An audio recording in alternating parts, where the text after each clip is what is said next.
Kemiskinan ekstrim Papua Barat berada di angka 9,43%.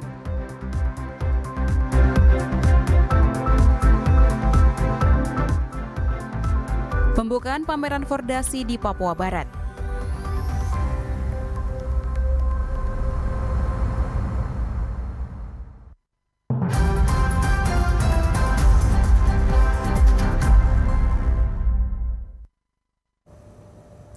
Selamat malam saudara, berita Papua Barat hari ini kembali hadir menjumpai Anda. Edisi Senin 25 September 2023. Sejumlah informasi dari daerah di Papua Barat dan Papua Barat Daya akan kami hadirkan untuk Anda. Bersama saya Yanto Idorwai, inilah berita Papua Barat hari ini selengkapnya.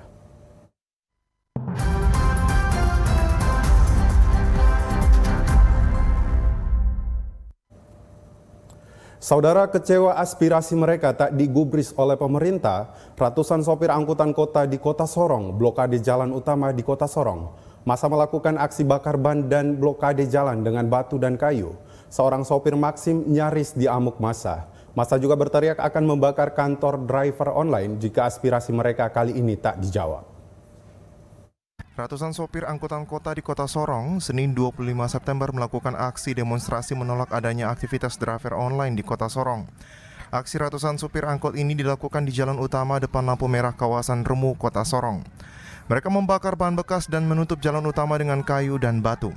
Aksi massa sempat membuat kemacetan panjang. Ratusan kendaraan terpaksa memutar balik arah untuk menghindari aksi massa.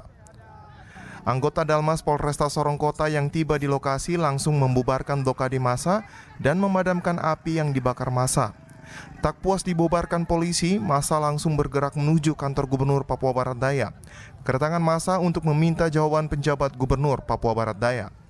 Ketegangan sempat terjadi saat massa yang menunggu lama langsung emosi. Bahkan kehadiran Kadis Perhubungan untuk meminta perwakilan massa guna bertemu dengan penjabat Sekda sempat ditolak oleh massa. Kabak Ops Polresta Sorong Kota Kompol Varial Mandalanta Ginting yang berada di lokasi demo dengan tegas meminta massa untuk tidak membuat keributan. Polisi kemudian berhasil memfasilitasi perwakilan massa untuk melakukan pertemuan dengan penjabat Sekda Papua Barat Daya. Kepala Dinas Perhubungan Provinsi Papua Barat Daya, Victor Salosa mengatakan dari hasil pertemuan, pihaknya akan melakukan proses terkait aspirasi para sopir angkot selama 14 hari kerja. Ya, saya aksi mereka hari ini kan ini bagian dari kegiatan minggu lalu yang ke DPR Kota terkait dengan kehadiran taksi online di Kota Sorong. Pemerintah ini kan tidak serta-merta langsung, tidak mungkin pemerintah tidak serta-merta. Kita akan berproses, di mana kita ketahui provinsi ini kan baru. Tim kita sudah bentuk terkait dengan masalah yang minggu lalu. Sehingga kemarin kita sudah dapat putuskan, kita minta waktu 2 minggu. Sementara itu, Ketua Asosiasi Sopir Angkot Kota Sorong, La Adika mengatakan, dalam pertemuan tersebut pihaknya tetap bertahan sesuai keputusan meminta pemerintah agar segera menghapus aktivitas driver online di Kota Sorong yang sangat menyengsarakan para supir angkot. Pada hari ini kita harus menuju di kantor gubernur, di mana kita akan meminta tanggung jawab sebagai pemerintah dalam Permen-Hub 118/2018, di mana di situ menjadi kewenangan gubernur. Selain itu, Kabak Ops Polresta Sorong Kota Kompol Varial Mandalanta Ginting mengatakan aksi demonstrasi kali ini pihaknya menurunkan ratusan personil untuk melakukan pengamanan. Situasi Kamtipmas saat ini diketahui tetap kondusif walaupun sempat terjadi ketegangan di mana massa membakar ban bekas di jalan raya. Kami dari Polresta Sorong Kota menurunkan sekitar 100 personel untuk pengamanan, hanya mengamankan saja ya, untuk pengamanan di kantor wali kota dan kantor gubernur Papua Barat Daya. Jadi tadi kami sudah berhasil mediasi, dipimpin langsung oleh Bapak Sekda ya, PJ Sekda, beliau yang menerima langsung dan komunikatif ya, komunikasi sekali bagus, berjalan baik. Ada poin-poin yang sudah disetujui kedua pihak. Mungkin ada 1-2 poin yang masih alot, sampai sekarang masih dibahas, tapi pembicaraan tadi sudah mengarah ke arah final. Usai dilakukan pertemuan dengan pihak pemerintah, ratusan pendemo langsung kembali dengan tertib. Diketahui seorang oknum supir angkut yang diduga sebagai provokator sempat ditegur keras polisi yang bersangkutan kedapatan menghasut massa untuk menduduki kantor gubernur. Dalam aksi itu sebuah mobil driver online sempat diamankan massa. Massa sopir angkut nyaris melakukan tindakan fisik terhadap supir dan mobilnya. Tim Liputan TVRI Papua Barat melaporkan. Saudara, membuka secara resmi rangkaian kegiatan Forum Desentralisasi Asimetris Daerah Istimewa, penjabat Gubernur Papua Barat Paulus Waterpauw berharap dukungan semua ASN di Papua Barat untuk menyukseskan Fordasi tahun 2023. Senin 25 September 2023, pembukaan pameran Forum Desentralisasi Asimetris Daerah Istimewa yang dilaksanakan di Kabupaten Manokwari, Provinsi Papua Barat, tepatnya di halaman kantor Gubernur Papua Barat. Acara pembukaan dilaksanakan dalam apel bersama yang dipimpin langsung oleh penjabat Gubernur Papua Barat, Paulus Waterpauw, didampingi penjabat Sekda Jacob Funataba, dan juga pimpinan OPD serta ASN di lingkup pemerintahan Provinsi Papua Barat. Paulus Waterpauw dalam arahannya mengatakan sangat berharap kepada semua aparatur sipil negara agar dapat mendukung kegiatan Fordasi dengan cara memberikan masukan yang positif yang berkaitan dengan konsep dan juga usul yang baik sehingga dari Papua Barat dapat lahir buah pikiran untuk pembangunan provinsi dan juga kerjasama antar provinsi. 1, 2, 3, dan seterusnya ketika ada amanah dan kepercayaan diberikan kepada daerah kita, provinsi kita, pemerintahan kita di daerah ini itu menunjukkan sebuah kepercayaan yang besar. Pimpinan yakin bahwa kita bisa melaksanakan event maupun agenda-agenda, tetapi juga menyelenggarakannya dengan baik.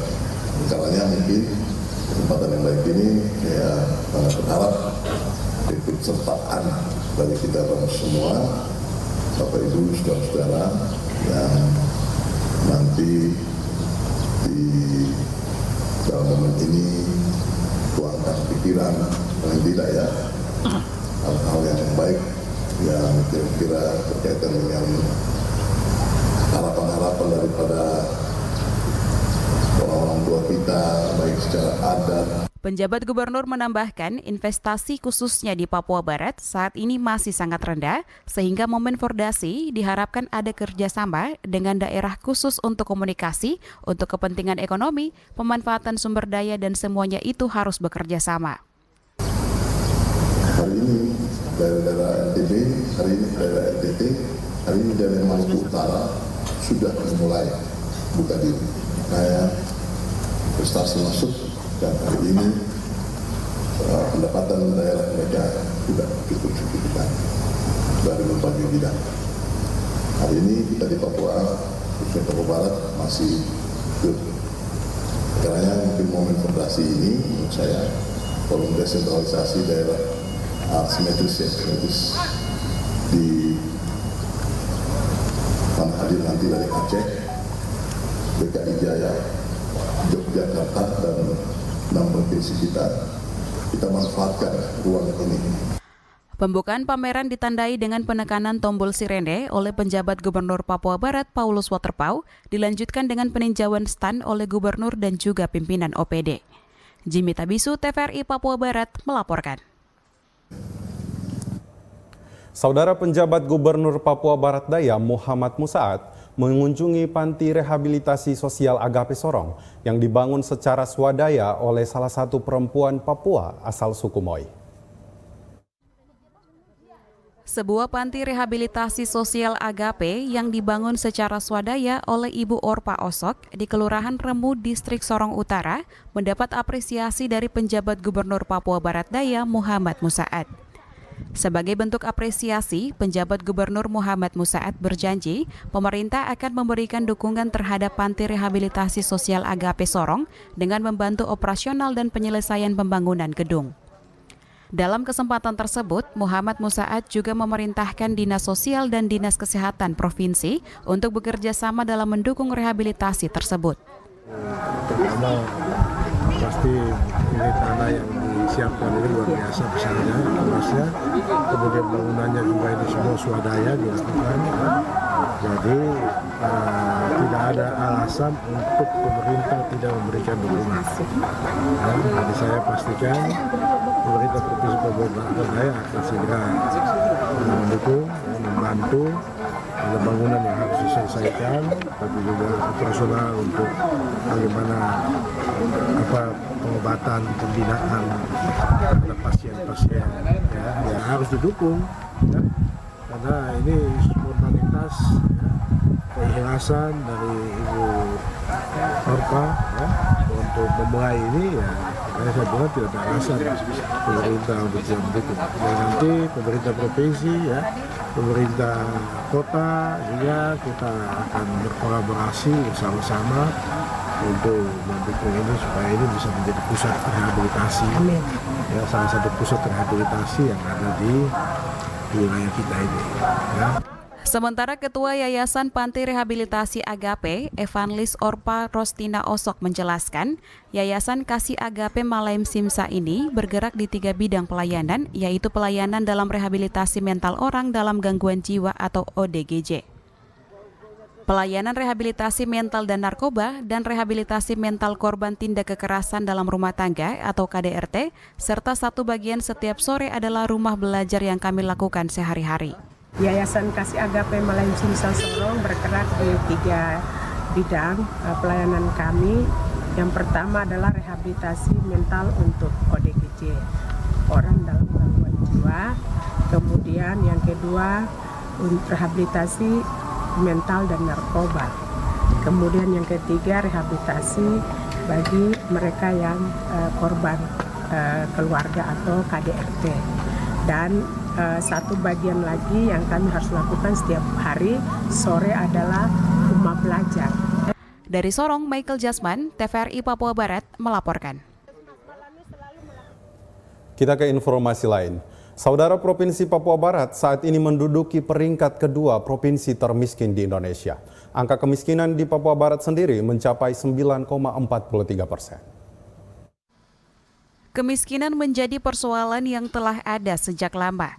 Selama 78 tahun Indonesia merdeka, kemiskinan masih menjadi persoalan besar, terutama di Indonesia bagian timur.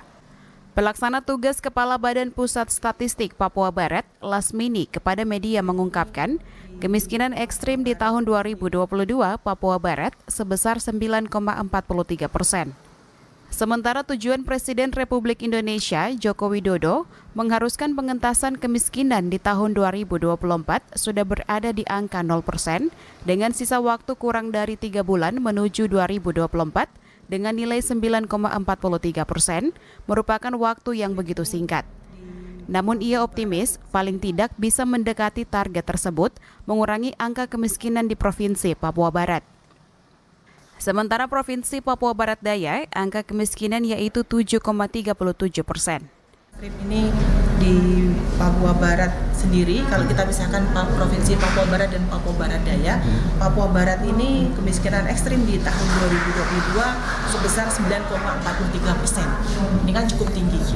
Ya, 9,43%. Sementara tujuan Pak Presiden Jokowi kan ini ya, pengentasan kemiskinan ekstrim ini kan penanggulangannya diharapkan 0% di 2024. Ini kan 2024 ini sudah di depan mata, tinggal berapa bulan lagi, 3-4 bulan lagi kan ke depan. Nah, dengan nilai yang 9,43 dalam waktu yang cukup singkat ini kan sepertinya akan agak sulit gitu ya untuk mengentaskan mencapai 0% ini. Harapannya walaupun inilah paling tidak bisa menurunkan targetnya, walaupun belum 0%, paling tidak bisa mendekati ya dengan. Berdasarkan data BPS, saat ini Papua menduduki peringkat pertama provinsi termiskin. Angka kemiskinan mencapai 26,03%.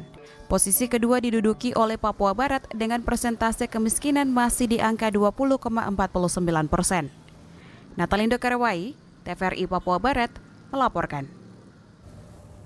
Saudara, memperingati Hari Statistik Nasional atau HSN yang jatuh pada tanggal 26 September 2023, Badan Pusat Statistik Provinsi Papua Barat menggelar seminar sehari tentang memahami kemiskinan ekstrim dan potretnya di Papua Barat pada Senin 25 September 2023.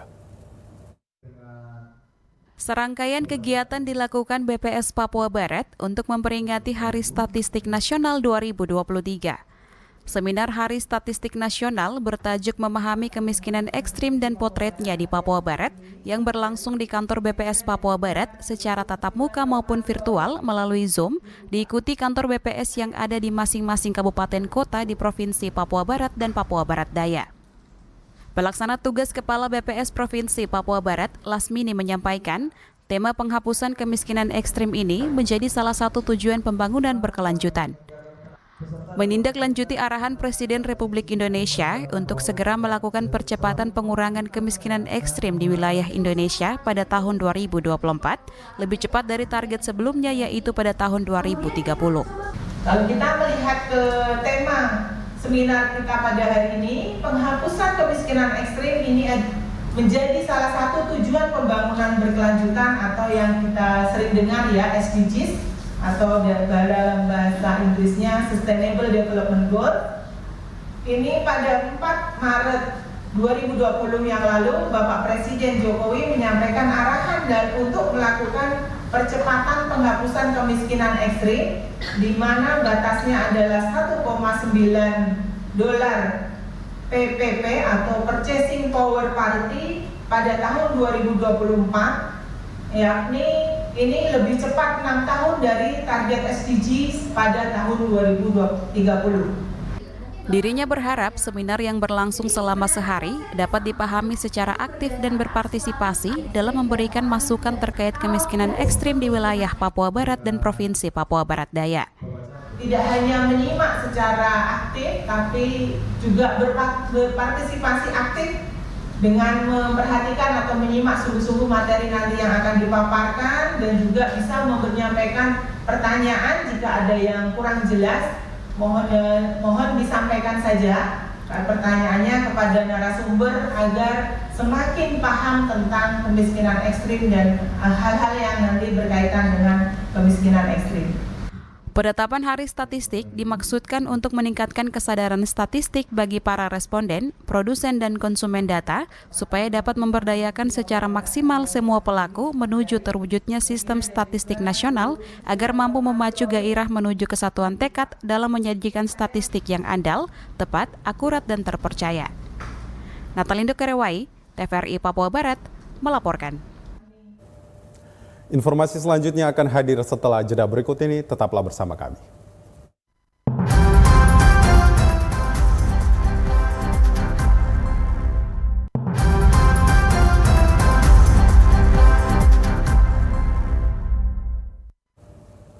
Terima kasih Anda masih bersama kami. Saudara penjabat Gubernur Papua Barat berharap kehadiran unit pemadam kebakaran di Papua Barat dapat memberikan solusi menangani masalah kebakaran di Papua Barat. Hal tersebut disampaikan penjabat Gubernur Papua Barat saat menemui personil pemadam kebakaran yang berada di bawah OPD Satuan Polisi Pamong Praja Provinsi Papua Barat. Di momen pelaksanaan Fordasi di Papua Barat, Satuan Pemadam Kebakaran menunjukkan personilnya dan juga peralatan pendukung seperti kendaraan pemadam kebakaran. Tidak hanya itu, petugas yang sudah mengikuti pelatihan juga menguji peralatan yang langsung disaksikan oleh penjabat Gubernur Papua Barat dan juga pimpinan OPD lainnya. Kepala Bidang Pemadam Kebakaran, Markus Surwan, saat diwawancarai mengatakan, kendaraan yang dimiliki saat ini dianggarkan menggunakan dana otonomi khusus sehingga dipamerkan pada acara Fordasi. Bidang Pemadam Kebakaran berterima kasih kepada pemerintah Provinsi Papua Barat dengan adanya mobil pemadam kebakaran, sekitar 25 petugas pemadam kebakaran telah melakukan pelatihan untuk peningkatan pengetahuan tentang pemadam kebakaran. Mungkin tugas kami dari Damkar, kebetulan kendaraan yang ada juga, Fordasi ini kan sebenarnya itu juga pameran otonomi khusus, jadi ada beberapa daerah yang menggunakan otsus ini yang ada datang semua kemari. Jadi termasuk kami di Damkar ini juga, kendaraan ini kan kendaraan yang belanjanya juga dari pakai dana otsus juga. Jadi wajib kami juga bawa untuk dipamerkan di pameran ini, jadi Fordasi ini. Sekaligus itu memang sudah tugas tanggung jawab kami sebagai pemadam kebakaran. Karena ada aktivitas, ada penggunaan, ada berbagai macam alat di sini, termasuk teknologi dan apa, jadi untuk mengantisipasi itu. Terus kita kan sekarang di musim cuaca ini toh yang ekstrem untuk potensi untuk kebakaran, jadi ya kami juga di samping ikut pameran, tapi wajib juga untuk siap 24 jam untuk pengamanan selama kegiatan ini berlangsung. Harus satu. Dan ini juga pertama kami menyampaikan banyak terima kasih untuk Bapak Gubernur Waterpau karena sejak saya dilantik 2020 sampai 2003 ini kebetulan karena berapa kali, bukan kebetulan sebenarnya, bukan minta juga, ada berapa kali kejadian kebakaran di Manokwari ini. Terus setiap kali ini saya buat laporan, Bapak Gubernur tanya bagaimana dengan penanganan damkar, bagaimana, akhirnya saya buat laporan kalau damkar belum memiliki fasilitas dan SDM-nya juga belum siap juga. Akhirnya terima kasih untuk Bapak Gubernur Waterpau karena sudah bantu kami dengan anggaran untuk bisa pengadaan satu unit dan anak buah saya ini ada tambah dengan saya eselon 3 dengan ada eselon 4 2 dengan staf semua, karena ada 25 orang itu bulan Mei lalu sudah pergi pendidikan. Penjabat Gubernur Papua Barat, Paulus Waterpau berharap dengan kehadiran petugas pemadam kebakaran Papua Barat dapat memberikan solusi yang baik bagi masyarakat. Untuk kelancaran armada pemadam kebakaran akan ditambah satu lagi. Prinsipnya kehadiran kita itu membuat solusi bagi masyarakat. Jadi lewat sebuah awalnya saya akan melihat bagaimana laporan dari Pak Kabin, Pak Kasat kebakaran terjadi dan upaya-upaya yang sekarang dilakukan. Kita cuma hanya melaporkan hasilnya saja. Jadi saya tanya-tanya, saya sadar bahwa kita tidak memiliki sarana ini. Sudah dulu pernah punya, tapi sudah tua, sehingga jadi dikategorikan tidak punya. Di depan penjabat Gubernur Papua Barat, petugas pemadam kebakaran melakukan simulasi pemadam kebakaran dengan melakukan penyemprotan dari atas mobil dan juga menggunakan selang. Jimmy Tabisu, TVRI Papua Barat, melaporkan. Saudara, memperingati HUT ke-78 tahun, jajaran TNI dari 3 mentara Angkatan Darat, Angkatan Laut, dan Angkatan Udara, serta kepolisian melaksanakan kegiatan bakti sosial kesehatan yang berlangsung di alun-alun Aimas, Kabupaten Sorong, Papua Barat Daya. Memperingati hari ulang tahun ke-78, jajaran TNI dari 3 mantera Angkatan Darat, Laut, dan Udara, serta kepolisian melaksanakan berbagai kegiatan bakti sosial yang berlangsung di alun-alun Aimas, Kabupaten Sorong, Papua Barat Daya, pada Minggu 24 September 2023. Kegiatan tersebut diselenggarakan oleh Komando Armada 3 yang diawali dengan jalan santai, bakti kesehatan berupa donor darah, hitanan massal, pengobatan umum dan gigi bagi masyarakat umum. Selain baksos, juga dilibatkan Asosiasi Nusantara Usaha Mikro Kecil UMK Mitra Pemerintah Kabupaten Sorong dengan menjual beragam kerajinan tangan berupa noken dan makanan khas Papua, serta bazar yang diselenggarakan oleh Jala Senantri TNI AL. Bupati Sorong, Yan Pitmoso, yang menghadiri HUT ke-78 TNI, memberikan apresiasi karena TNI menjadi bagian dari rakyat Indonesia dalam rangka mengawal demokrasi untuk Indonesia maju. Pemerintah Kabupaten Sorong tentunya beri apresiasi, rasa bangga karena TNI menjadi bagian dari rakyat Indonesia dan rakyat Indonesia menjadi bagian dari TNI dalam rangka mengawal demokrasi untuk Indonesia maju.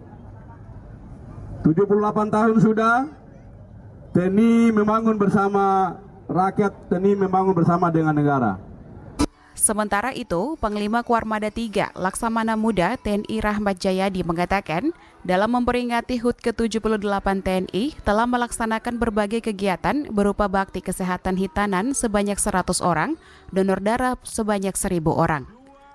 Panglima berharap dengan momentum HUT ke-78 TNI, ada 3 poin penting yang disampaikan Panglima TNI, yakni profesional, memiliki alutsista yang bagus, dan maju serta tangguh. Jadi rangkaian ini kita awali dengan hari ini dengan adanya olahraga bersama yang dipimpin di sektornya adalah Basmar 3 Kemudian beberapa kegiatan lain, sehari ini pula kita mulai bakti kesehatan, di mana bakti kesehatan ini kita melaksanakan ditanam sebanyak 100 orang. Alhamdulillah sudah dibanjiri oleh masyarakat. Kemudian kita juga donor darah. Ini kita punya target 1.000 orang. Kemudian yang 300 orang nanti akan dilaksanakan di Makorem. Pada saat ini yang paling penting adalah kita harus profesional. Ya. Kita ada 3 poin yang diberikan oleh Panglima TNI, bahwasanya kita profesional, itu terkait dengan SDM. Kemudian kita harus bisa memiliki alutsista yang bagus. Yang terakhir adalah kita bisa maju dan tangguh. Kami TNI dalam rangka ulang tahun yang ke-78 hadir di sini. Kami bersama-sama di bawah Komando Pangkor Armada 3, kami menyatakan kebersamaan kami untuk rakyat. Bisa kita lihat keberadaan kita sekarang, semua kita menunjukkan kepada masyarakat. Kami TNI, Polri berbeda-beda pakaian, berbeda-beda kegiatan, kami menyatukan. Semua lihat satu kegiatan, semua ada di sini. Dari Sorong, Tim Liputan TVRI Papua Barat melaporkan.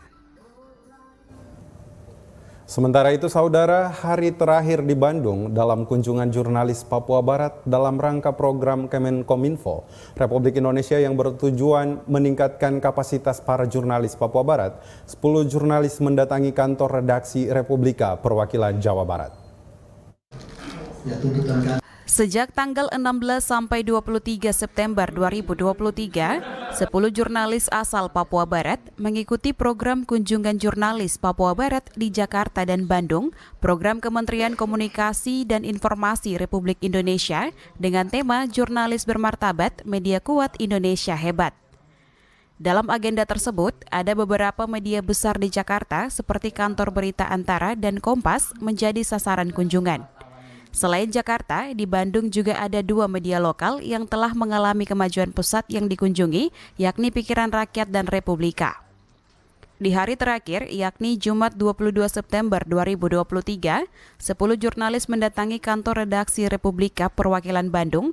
Kedatangan mereka disambut baik oleh Kepala Perwakilan Republika Jawa Barat, Sandi Ferdiana.